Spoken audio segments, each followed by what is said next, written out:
L'intimité de l'histoire. Et aujourd'hui, Clémentine, on reste dans l'Ouest américain, au temps des cow-boys, puisque vous nous racontez le destin de deux héros du Far West, le shérif Bass Reeves et le cow-boy légendaire, tireur d'élite et champion de rodéo, Nat Love. Oui, qui avaient tous les deux pour caractéristique d'être d'origine africaine, d'être des Afro-Américains. Et Bass Reeves, en effet, était le premier. Alors, on le qualifie généralement dans les livres d'histoire de premier shérif noir de l'histoire des États-Unis. Mais enfin, encore convient-il de préciser qu'il fut le premier shérif adjoint noir, évidemment, parce qu'on ne lui a pas tout de suite donné la promotion qu'on aurait donnée à des cow-boys blancs. Il a fait toute sa carrière en Arkansas et dans l'Oklahoma. En fait, et comme il est né en 1838, en Arkansas, il naît dans une famille d'esclaves. Et sa famille appartient à un député de l'Arkansas dont elle porte le nom, parce que bien souvent, les esclaves portent le nom de leur propriétaire. Donc le député en question s'appelait Reeves. Quand commence la guerre de sécession, Bass, il appartient à cette famille, il n'a pas de choix, il suit le fils de son propriétaire, lui, tu viens te battre de notre côté. Mais il sait bien que pendant ce temps-là, du côté du Nord, on milite pour l'abolition de l'esclavage. Donc à la première occasion, que fait-il ? Eh bien, il s'enfuit, il part vers le nord et il s'enfonce en territoire indien. Et là, il va vivre pendant des mois avec des tribus, des Cherokees, des Séminoles, des Creeks. Il apprend leur langue. Au total, il maîtrisera 5 langues autochtones. Bon, 1865, fin de la guerre de sécession, abolition de l'esclavage avec le 13e amendement, et ben voilà, Bass Reeves est libre. Il se rapatrie alors en Arkansas, là il se marie avec une certaine Nellie Janice Wilson, qui va faire 11 enfants. Bon. Et quelques années plus tard, il a 37 ans, on est en 1875, eh bien le marshal local cherche à recruter 200 adjoints. Parce que il faut couvrir un territoire absolument gigantesque. Comment faire ? Il faut recruter. Comment maintenir l'ordre, la loi sur un territoire aussi grand ?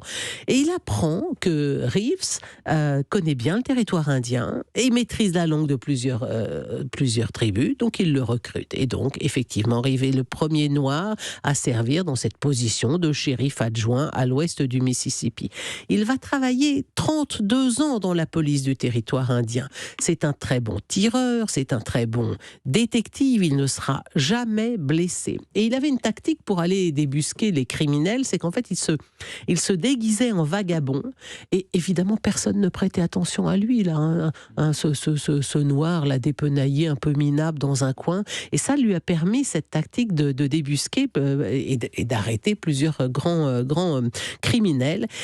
Il avait une telle loyauté, une telle conscience professionnelle que lorsque son fils, Benjamin, a été recherché pour avoir tué sa femme, et Bass Reeves a dit écoutez, je suis volontaire, chargez-moi d'arrêter mon fils, je vais le débusquer, je vais le trouver.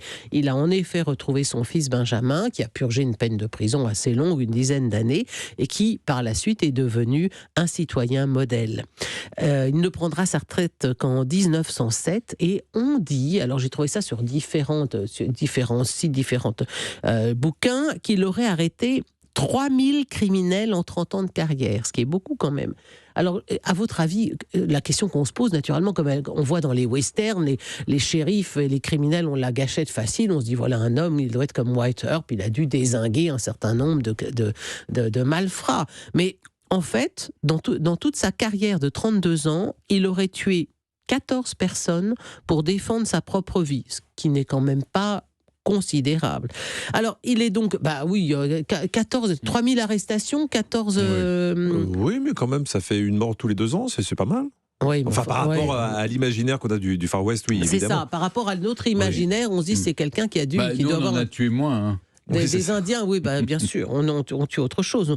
En tout cas, c'est devenu un des cow-boys les plus connus des États-Unis, avec le fameux Nat Love, qui est né quelques années plus tard. Lui, il est né en 54. Il était aussi fils d'esclaves, et des parents qui sont devenus métayers à l'abolition de l'esclavage. Et lui était super doué pour le dressage des chevaux. Il a même, dans un concours de dressage, il a gagné un cheval et il l'a revendu. Il a quitté sa région pour partir dans dans l'Ouest. Il est devenu un vrai cow-boy pour le coup, alors que Nat Reeves est shérif. L'autre, Nat Love, lui, c'est un cow-boy. Il vit avec les conducteurs de troupeaux et c'est un tireur d'élite. Il se bat contre les voleurs de bétail et il a raconté dans ses mémoires qu'il avait rencontré un certain nombre de grandes figures du Far West comme Billy the Kid. Il participait à des rodéos, il gagnait tout parce qu'il était surdoué pour tenir un cheval. Et quand il l'a raconté aussi dans ses mémoires, il a été capturé par une bande d'Indiens pendant qu'il rassemblait du bétail et il n'a pas été tué. Et il n'a pas été tué. Pourquoi ? À cause de sa couleur de peau. Vous voyez, ce qui est une histoire touchante et qui donne à penser que les tribus d'Indiens savaient que les Noirs aussi étaient stigmatisés. L'ennemi commun, c'était les Blancs, en somme. Alors, quand il s'est rangé, Nat Love, qui a dressé des chevaux furieux toute sa vie, figurez-vous qu'il est devenu un genre de gardien de nuit dans les wagons-lits. C'est une drôle de fin pour un cow-boy. Il est mort en 1921 à l'âge de 67 ans. Alors, la question qu'on peut se poser en conclusion, c'est aujourd'hui, y a-t-il des shérifs noirs aux États-Unis ? Et quel pourcentage, à votre avis ? Qu'est-ce que vous diriez ? 40%. 5%, Stéphane. Seulement 5% des shérifs sont afro-américains. Et très récemment, un certain Aaron Appelshahn a été nommé, c'est le premier shérif noir de l'État très conservateur du Wyoming. Le Wyoming est considéré de nos jours comme étant encore très raciste. Il est rentré dans l'Union il y a 134 ans, guerre de sécession, mais c'est la première fois avec ce Aaron Appelshahn qu'on y nomme un shérif noir. Oui, le Wyoming, c'est un des États les plus blancs des États-Unis, un État très conservateur. On y a voté Trump à 70%, mais c'est aussi le premier État du pays à avoir accordé le droit de vote aux femmes en 1869.